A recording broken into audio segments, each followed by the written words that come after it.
Hey all you cool Catholics, this is the next episode of That Was Catholic. Today we're bringing to you our Lent special, as promised, and we're going to take a look about why we prepare for Easter. Now behind those egg-laying bunnies is the true meaning of Easter, which is Jesus came back and rocked it resurrection style. So, let's break down what the church thinks about Lent. There's three things that we look at during Lent, and that's prayer, fasting, and almsgiving. So today we're going to take a closer look at each and see how we can prepare for Easter. Hello and welcome to That Was Catholic. Today we have our special guest, Mr. Tom Richmond. Thank you, Mr. Richmond, for your time. Mr. Richmond's going to help us get a closer insight on Lent today. So, Mr. Richmond, you ready? Mr. Richmond, can you tell us a little bit about yourself? Sure. This is my 15th year at St. Henry. Impressive. Yes, it is. I came here from Omaha, Nebraska. I was formerly a Jesuit priest. So my background, I obviously have a Master's of Divinity, and but I also have a Master's in Student Personnel and College Administration. I was teaching in Omaha for 7 years at Creighton Prep, and when I decided to leave, I knew that I wanted to continue teaching. I teach freshman theology and senior theology, and also I'm the moderator for student council. So, which is very enjoyable. Can you give us a quick history behind Lent? I can, Alex, but you know that's a church history question. And you're a church history student, right? And your morality, yes. I can give you a little bit on it. Lent is one of the oldest of the traditions of the church. Like our sacraments or any other ritual, it has morphed through the centuries. So initially when it started out, it wasn't called Lent, but it was just days of fasting. 40 days is for the 40 days and nights that Jesus spent in the desert, fasting and praying. And so that's where we get the model for Lent. And what is the main message behind Lent? From my perspective, I would say that it varies from person to person.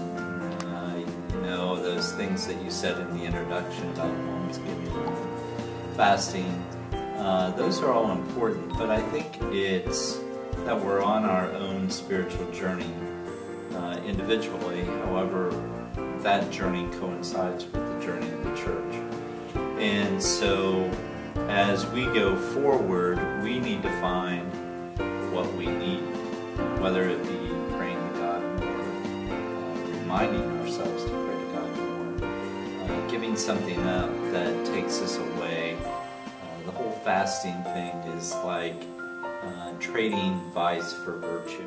So whatever gets us there, the main goal is always to get to God, you know, to get to heaven. So I would say you have to find, I have to find my own spiritual journey, and then let the church complement that and carry me into Lent and closer to God. So it's a combination of the personal and community experiences. Correct. Correct. Other kinds of things should we be doing throughout Lent? Well, it's like I was saying, if you're molding your own journey, then you need to find what you have to do. For example, at Ash Wednesday, we gave out the little Lenten tokens that people can carry in their pocket or in their purse, whatever. You need to make a resolution that, like, every time you touch that or every time you see that, you're moved to pray. And it doesn't have to be down on your knees praying. It can just be, thank you, Lord, for this day, or pray for the person that you don't even know that's passing you. Just ask God to bless them in this day. So it can be real simple things. Or it can be things that you really need to work at. Like today in freshman class we were talking about what they were doing for Lent. And many of them spoke about how they treat their siblings. And that's a good way for them to improve in their relationship in their family. Others talked about just going to church on Sunday. And that's good, because if they have that bug in their ear that they should be going to church, then maybe they'll do it. So there are so many different things that you can do. The point of it is do it for the right reason. You know, do it to become better.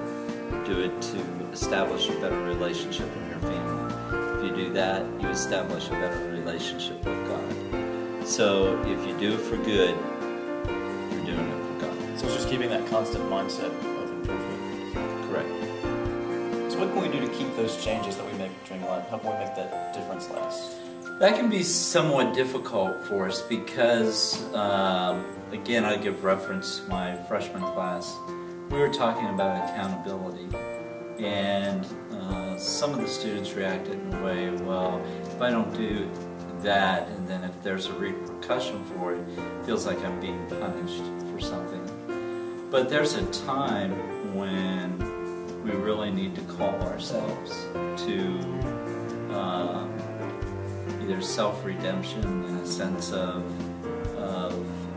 allowing ourselves to apologize for what we didn't do and then get back on the road again. Just something to remind you that, yeah, I am trying to work on this, and it calls you back. It calls you back. So as far as what your accountability is going to be, you have to find that. You have to find that because somebody else can't do that for you. That's a good way to look at it. Mr. Richmond, before we close, is there anything you want to say to our audience? Sure. Talking to the freshmen today, I was just reminded by the fact of how people struggle with the church today. And my advice is to find God.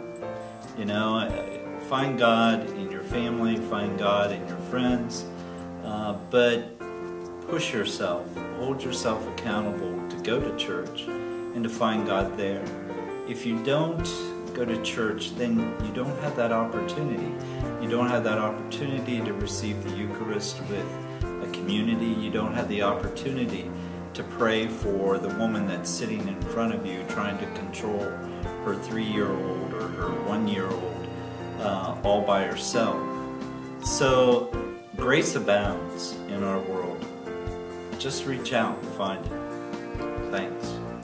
Well, ladies and gentlemen, that's it for our Lent special. Thanks, Mr. Richmond. Thank you. It seems like we just did this. So it's nice having you on the show. All right, ladies and gentlemen, stay tuned until next week when we'll have a special on the sacraments. Ladies and gentlemen, that was Catholic.